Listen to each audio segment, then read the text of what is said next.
I'm a 34-year-old retired rugby player who thought that my days of getting in scrapes and physical kind of trauma were behind me. But when I spoke and when I got the opportunity with Bellator, it's not an ordinary thing to be doing. I was going to do the training anyway. It was something that I talked a lot about.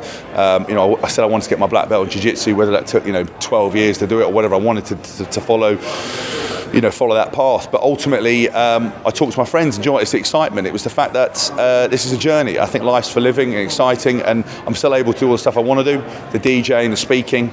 I'm still able to work with people. So it's kind of the perfect thing. I now know where I've got to be every day. I'm now going to test myself. And who doesn't want to know how to handle themselves? The world's going down the toilet at the moment, so it'd be quite good to know what you're doing. And so, even if the benefit of it is that I'll at least be trained to an inch of my life. Look, you're never going to avoid criticism. I don't think you should ever live your life worried about criticism. I think, fair play to Freddie. He got in the ring and did it. Again, most of these people who criticise have never done it. So you've got to give them the respect for that. I think, I'm very different. This is a completely different sport. It's got different requirements on it. I'm taking this much more seriously, and the gym I'm training at will put me in a position where I don't look like I've never taken a punch before, whether I'm successful at it, whether I'm not successful at it, whether I get criticism, I've done it.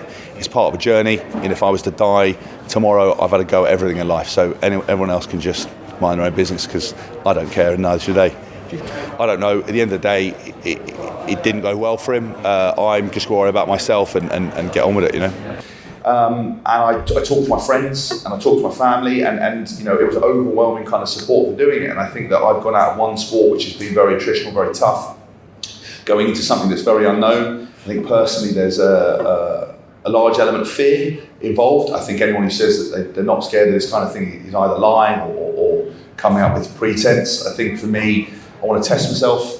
I was always going to do the training. I was always going to do the jiu-jitsu, the boxing, the wrestling. I've always enjoyed that. A lot of time over the last kind of 10 years with shoot fighters, I've worked a lot on my wrestling to help with my tackling, my takedown, single leg, double leg, whatever it might be. It's nice and I'm excited. And listen, I've never been an individual sportsman. I've always had a team. I've always had a press conference, but I was always a small cog. And now everyone's here to listen to me, rightly or wrongly, and you can't escape.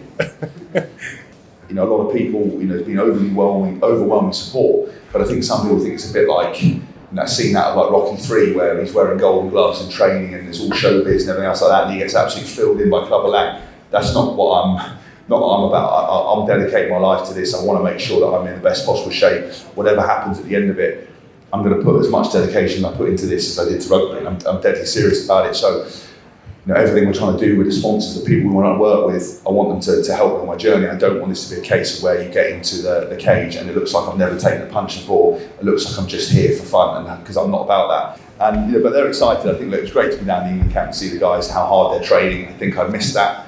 It was actually quite nice because I've had a good summer. I've been DJing, I've been working, I've been all over the place. I've been training obviously on my own. But whenever it came to rugby or anything, I kind of got a little bit melancholy. I was a bit down about it. I found it hard to kind of follow that stuff. But actually to go into England camp to see them, they gave me a coach's polo shirt, which is unbelievable. First time I was ever had any authority. I made them respect me and I made them call me coach. It was great. But then obviously the news broke the next day, and I've been speaking to them subsequently, and I've been loving it.